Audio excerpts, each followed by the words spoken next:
Now to another state, New South Wales. And as I've mentioned in breaking news, there are now 17 new COVID cases linked to Sydney's Northern Beaches cluster, with the entire area now forced into a lockdown.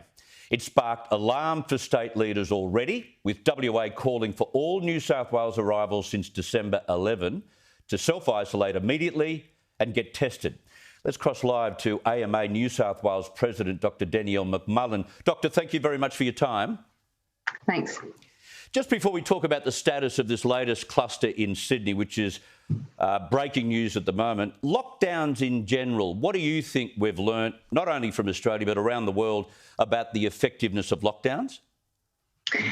Look, as you said, it really needs to be the right lockdown at the right place at the right time. And I think you're right, the evidence is emerging and conflicting day to day. I think overall our governments have tried to make the best decisions they can with the information they're provided at the time, but we should be having full and frank review of the COVID process as we go through it, so that we're better prepared for next time. I think it's fair to say, despite the current cluster in New South Wales, that balancing both concerns, the economy and the virus, can be done, can't it? It can. I mean, we've seen in New South Wales that there have been outbreaks from time to time, and we've managed to manage those clusters with a degree of expanding personal freedoms. We think that recently there has been a bit too much complacency, both on the part of the general public and potentially by governments. And this outbreak in the Northern Beaches really shows that we might have felt like it was over, but it's certainly not. And the risk of COVID remains.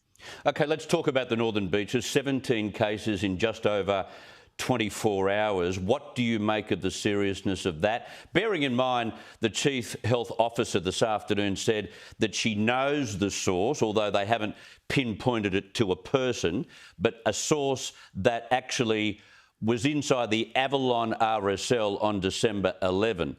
So that's somewhat reassuring, but still 17 cases, a rather large number. It sure is. I mean, when I was on the phone with Kerry Chant this time last night, it was an entirely different story. And as you said, it's really emerging over the past hour or so. We are worried about the rapid expansion of number of cases, but the first thing to do is to congratulate the Northern Beaches community on coming out and getting tested. They've really responded well to that public health call to get tested, and that's the only reason we've seen so many numbers today, is because they've taken that call and acted on it. The queues today for the testing centres were testament to that community's willingness to engage in this process. Particularly at this time of year, we know it's going to be really hard for people having to self-isolate.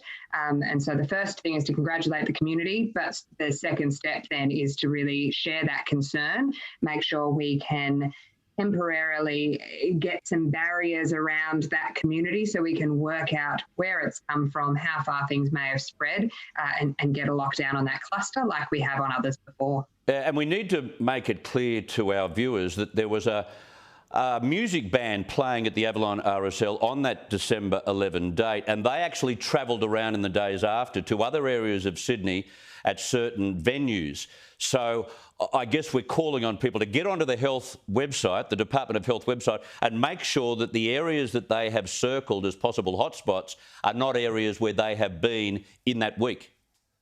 Definitely. It's a reminder to all of us that we go out and we have these increasing personal freedoms to go to pubs and clubs and restaurants and gather with our friends and family. But that is with the reminder that you have to keep vigilant. And when these cases pop up, we all need to have a link, saving that hotspot link to the New South Wales Health website as a favourite, so you can check it quickly and make sure that you've not been at any of those venues. And if you have, follow that public health advice. Absolutely. Two other quick issues. Everyone is waiting with bated breath for a vaccine to be approved in this country, maybe as early as January, and then a rollout which will go to the end of the year next year, and we'll all have it, those at least who want to cop the jab.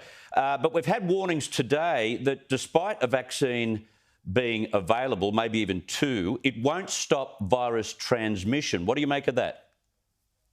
Look, it really depends on what type of vaccine we end up using and the evidence as it emerges. But we understand that for a number of the top candidates at the moment, the vaccine reduces the severity of illness, but we don't think yet that it completely reduces the risk of transmission of getting the illness at all and being able to pass it to other people.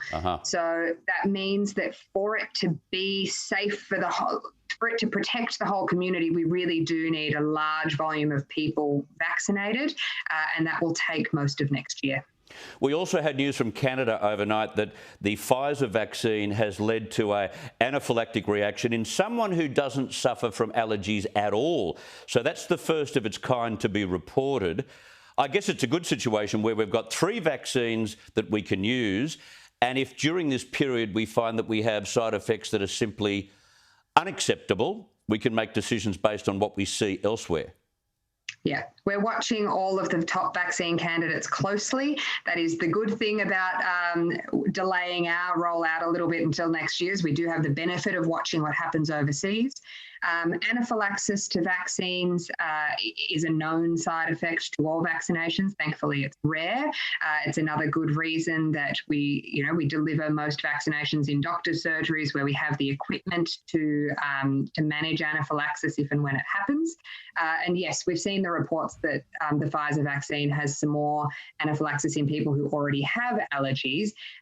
It's not surprising that there would be an isolated case here or there in someone who doesn't have allergies, but certainly we'll be watching this closely to make sure that we can roll out a vaccine in the safest way possible. Danielle McMullen, thank you very much for your time this evening. Thanks very much. Good to have you with us.